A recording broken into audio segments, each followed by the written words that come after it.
It's why I think it's quite interesting to look at all those signings, because there are the ones that have come in for a lot of money. Yeah. But also it could be a free signing in Thiago that is maybe the most significant because they've brought in somebody who isn't taking a place from one of the younger kids, but is providing experience next to whoever it is that he plays alongside. And they can learn. I'm not saying they're not good to bring these signings from all over the world, if they're good types as well. He looks like a really good type. If you're coming an academy boy and you're watching Thiago playing in the midfield, you can only but learn from him. I mean, he's an excellent player. And let's face it, you're not going to find a player like him through your academy every day. No. You know, so these boys, if they get, I'm not opposed to bringing players in. We want to see the best players in the world in the Premier League, but not at the expense of our young kids who are coming through, unless they are really better. I think at Liverpool, Curtis Jones and Nico Williams, they have already shown that they've got the talent to fight for their place at the very least at Liverpool. I think at Chelsea it's a different story, and I agree with you. And it'd be very interesting to see who is driving that, because I know Jody Morris and Frank Lampard are very big champions, much like yourself, of the young talent, because they've worked with them, they know them. That Mason Mount and Tammy Abraham have thrived under them, and he's done a terrific man management job with them as well. So it's interesting whether he wants that or whether Marina and Roman want those high caliber players because they're back in the Champions League and they feel that they need to be. Having said that, they do have some really exciting, really expensive talent coming in that we are all desperate to see. Yeah, absolutely. I think that this guy, Timo Werner, for a start, like Darren, you rightly mentioned the goal he scored, and I watched him in the premium that competition before the World Cup when he was out there with Germany with Goretzka and all those guys, and you watch him and you think to yourself, you can see what it is. What is it? I mean, it's the goal he scored against Spain. What's so good about him that makes it's the sharpness, it's the clinic, it's just how clinical he is, and he's got. When you look at the way he is, you know, when you look at a strike, you say he knows he's going to score. He's got a kind of persona about him where you feel like, I'm going to Chelsea and I am going to score and I'm going to do very well. So this is why you look at a Tammy and the guys and you have to think to yourself, you need to kind of tap into how he thinks. Because when I watch him and he's going, I think, he's going to score. You watch him walk out, he's got a look on his face where I'm going to score, I'm going to link, I'm going to do my stuff, and I'm going to score. He's got it. He's got the striker vibe. Like what Shearer was like. You look at Shearer, you watch Shearer walk into a room, he looks like, if there's a goal in there, I'm going to score it in this room. He just looks like that. Teddy Sheringham, I used to have Michael Owen, Robbie Fowler. You know, you look at playing and he's got that. Well, he's got no interest, right, is he, in any other part of the game apart from scoring. And he can play, he's flexible, he can play all across the front three. You know, he allows them to play in different ways. That's why I'm so surprised Liverpool never went for him. You know, because he can play off the left, he can play down the middle, off the right-hand side with the fluidity what they have in their strike balls. Chelsea have got him, he will score goals. He's played for unfashionable sides. This is the biggest side he's ever going to play for. In my opinion, I think he'll be there for a long, long time and he will score bundles of goals and take them where they need to be this season. And Wrighty's absolutely right. There's pressure on Frank Lampard this season. He needs to win something this year. I'm not saying the Premier League. I think he needs to win a trophy and he certainly needs to be in the Champions League again. So how's he set up then? I think he's flexible the way he sets up. He's shown that this year, but I think we're adding like Kai Havertz and the likes of Timo Werner. I think it gives them them options. Ziyech I like Thiago Silva. I think he's a fantastic signing for him. I mean, he's an older head, but he can help the likes. They're talking about Tomori possibly going on loan to Everton. That'll be a shame because I think he could benefit from staying around and playing a few games with Thiago Silva. I think he's a great short-term signing for him. I agree. Listen, when we covered Chelsea last season, the one aspect of Chelsea that is always existent is the pressure on the manager. And Lampard handled it particularly well. And there was always this view that if they were to get into the Champions League, they'd do something. But nobody expected they would do what they've done so far. And they are still trying to sign another goalkeeper. Edouard Mendy from Rennes, who wants to come. I think it's going to be around £30 million or something. And I think that will be, if they can get him as well as Thiago Silva, then defensively they'll be a lot stronger. And that's going to be the key as to whether Frank Lampard does well this season or not. And that goes for fans all around the world as well, and the involvement that you have from them. And of course, that doesn't go away because we're going to be able to see these games taking place. And in some ways, that match day experience doesn't change if you're watching it from a distance. But there's going to be all these new players coming in. The transfer window open until October the 5th. It's been delayed because obviously world events and all that. But what do you think? What do you think of the business that's been done over this transfer window, this affected transfer window? Well, there's been some unbelievable business. I think that Chelsea and even before, when Chelsea had the little ban, they still managed to get Kovacic and Pulisic over the line there. Then once they've now got to a stage where they can sign, they've literally gone to town on it, and to the point where it's probably going to be a season where Frank will be now really under the microscope in respects of how he's going to get that team to perform. You know, you've got Thiago Silva's going to come in, the experience. When you look how much goals they shipped, was it 54 or something like that, Dan? So you're looking at a Chelsea, and you cannot help but be excited for them. No. You know, you're looking at Liverpool. I was quite excited for Liverpool, thinking they might get Thiago, Alcantara, because if they do, it's the kind of signing that they haven't made any real signings. Liverpool, apart from I think it's Simakis, from the left back to help with Andy Robertson. But you're thinking to yourself, they need something, because, like you said, and I think you're right, I don't think they're going to run away with it, because everybody saw that, you know, Chelsea, the way Chelsea have responded, Man United are going to have to respond. We saw the difference that's happened with one signing. So if they make a couple more, I just feel that that now, in respects of the league and how and not let teams run away with it, the signings have been very significant, and even more so the lack of signings. Yeah, Chelsea and Liverpool seem to kind of sum up the effect or lack of effect that COVID has had on this transfer window. Obviously, Chelsea have got money left over from not spending it or not being allowed to spend it previously.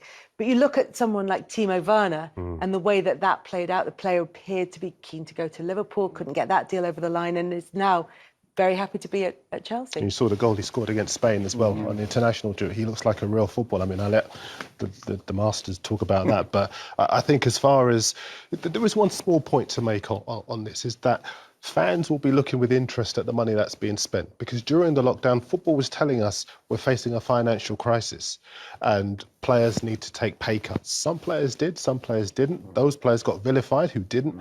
But now fans are looking at the game and seeing 60, 70 million pounds being spent on footballers. Clubs demanding 50 million. I mean, James Tarkowski is a good example. He's a wonderful footballer. His numbers were great last season. He's a real leader. Is he a 50 million pound player? I would suggest not. It's not his fault that his price tag, but a lot of fans will be looking and saying, you were telling us that you were facing a cash crisis, and now you are trying to get clubs to spend huge amounts of money on footballers.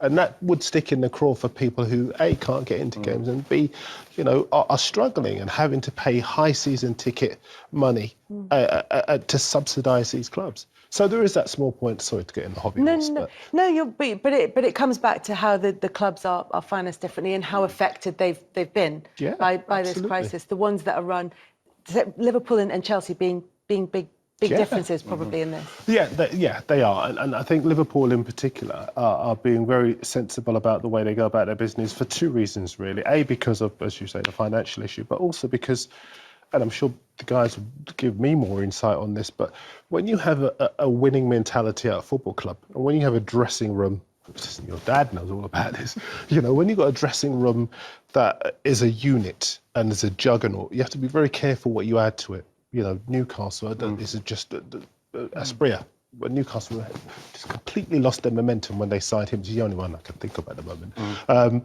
But I think that's what Klopp is doing. Klopp is being very careful. What about fans, though, from Liverpool Liverpool point of view? Because, like, for me, we were talking about Timo Werner there as well, Darren, and you think to yourself, Liverpool, the way they waited for Van Dijk, because that's who they wanted. In the end, they thought they paid too much. Obviously, he's proven that it's more than value for money. I can't understand when you look at how Mane, Salah and Firmino have been injury-free for such a long time, why they didn't pursue that, because we know that Timo Werner wanted to go for that. I'm sure if I'm a Liverpool fan, I'm quite worried about that. I'm quite worried about that signing not happening. Yeah, no, I would agree with that. But again, Timo Werner looks like a footballer who needs to play. I don't think he looks like a footballer who'd be prepared to sit on the bench while Mane on the left side, for example, is running right, scoring goals for fun as he did last season and making decisive impacts in games very often. I think that it may well have been indicated to him that it wouldn't be the case and he'd have to wait for his chance. And maybe he felt that if he goes to Chelsea, that's not going to be the case. He will start football matches every week. So there is that. But I also think as far as Liverpool are concerned, I wouldn't worry too much. I remember the season when they signed Van Dijk. And before that, they'd done a really good job of convincing everyone that they had no money, you know. And it always seems to be the case with Liverpool in recent seasons that they play their cards very close to their chest. You don't know what their transfer business is going to be. You look at Firmino's goal return. That's got to be a worry. Yeah. I know that they scored goals and they done what they needed to do, but you need to fill that gap. You can't go into, for me, Liverpool go into a season now and a City that's going to be coming at them with one of their strikers who's not performing. Listen, I actually hear what you're saying. Forgive me, Tim. I actually thought, and knocked me out of the park for this one, but I wondered if they could maybe have a little tickle at Aubameyang and change the way they play. Bro, man. No. Is he not about to become Arsenal's don't make that kind of trouble. He's got a year left on his contract. If you went in, he'd jump at the chance to play Champions League football. His goal record demands that he plays elite level football. And Klopp knows him from Dortmund anyway. So. Absolutely. I worry, not only for the fans, because when you win the league, the fans want new signings. Yeah. But so do the players in their dressing room, which is crucial. You need to freshen it up. They'll be looking around at each other and say, yes, we were very close the year before. We won it last year. We've won the Champions League, but we still need to build. They're not fools. I think Jurgen will be the same. I think they've got the best sporting director in the business in Michael Edwards. I think he knows, he nitpicks. He's not just going to spend the owner's money willy-nilly. He's going to target, like Wrighty said, you get Van Dijk, you get Alisson. They needed to fix a problem, which they had was a central defence and a goalkeeper, and they did that to dramatic effect. Now they need to go, but I agree, they need to go and get someone. We did it at Blackburn. We won the Premier League. We never went and strengthened. Zidane and Gary were at our training ground that summer after. We never got them over the line. We never got hardly anyone in the door. It was stale after that, and it just went downhill. I'm not suggesting for 1 minute that this is going to happen to Liverpool, but they've got to be very cautious of this now. I agree. But cautious because the other teams there are teams who are spending money behind them, trying to catch up with them. But do we think that even from a Liverpool perspective that, say, Thiago deal doesn't go through, and that's the one that looks most likely at the moment, could they actually take a step backwards as well? Well, I think so, because I think that when you look at Liverpool from the midfield area, they need that player. Just like they needed, like Tim said, Alisson. It was blatantly obvious. We saw what was going on with the goalkeepers and the centre-half, because unfortunately what was happening with Lovren and the mistakes, they made those signings and they've been magnificent. They need that creative Thiago in there to help with the guys up front. They need, that's the next thing in their building block. See, I don't disagree with what you're saying. I'm just saying I'm not panicking as much, because I think there's still time in the window. Because they need something else. I think people are going to come. They will sign Thiago. Thiago doesn't want to play for Bayern anymore. He's made it clear to Bayern. Bayern have admitted that he doesn't want to play for them anymore. He's got a year left on his contract. He's got a few days off at Bayern, hasn't he, Thiago, to get himself together? He will. I think he'll end up at Anfield, and I think it will literally be a question of how much he goes for. He's the kind of guy that can, like you say, Tim, if he comes to the dressing room, just like we was hearing about Messi might be going to see, if he comes to your dressing room, Thiago, you are absolutely over the moon. Absolutely. That is the kind of lift that takes Liverpool. People say, here go Liverpool again. I'm telling you. You don't need 3 or 4 then, you just need 1 and maybe 2. Also, they've got a very good academy there. We saw the young kids who have come through. Chelsea, going back to them. What I hope for Chelsea's sake and for them young boys who have come through, by default, have had an opportunity because of the ban what they had and the manager who took over and Frank Lampard who liked them. Hopefully their pathways are not getting blocked up. If they're getting blocked up now, we might not see them again. I don't want Chelsea to go back to the old way where it's just throw money at it. It doesn't always work. You need to nurture and develop your young talent. They've shown how good they are when they get an opportunity. I was about to ask you, when you were at Spurs, no, I was actually covering Spurs when you were at Spurs, and you brought Harry through, Harry Kane. Did you determine that you were going to play him regardless of whoever else Daniel brought to the club? When they sold Gareth Bale, it was a year after I took over, and they sold Gareth and they spent that money on 7 or 8 players. Now, only Christian Eriksen, I think Lamela was left in recent times. The rest of them weren't good enough. They went by the wayside. But what they actually did is knock the life out of the academy. You might as well have boarded it up and put a health spa on that side of the dressing room. They took the life out of it because these boys all of a sudden believed they wasn't going to get a chance because they brought in average players from across the world who wasn't good enough or wasn't 100% better than them. And they was never going to get the opportunity. He was getting limited opportunity anyway. And I was always pushing them saying, you're going to get the chance, you're going to get the chance. But when these players come in and took their place, they were big money signings, and the manager, Villas-Boas at the time, felt pressure that he had to play them in front of the kids because he never watched a youth team game anyway. Then it was a real problem.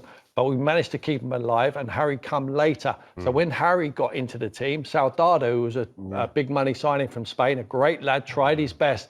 But I just judged him on a level playing field. Who's performing the best in training? And Harry Kane was head and shoulders above this kid. That's why he got his chance. And that is what Frank Lampard did at Chelsea. And hopefully now he doesn't feel pressured to just play the big money signings.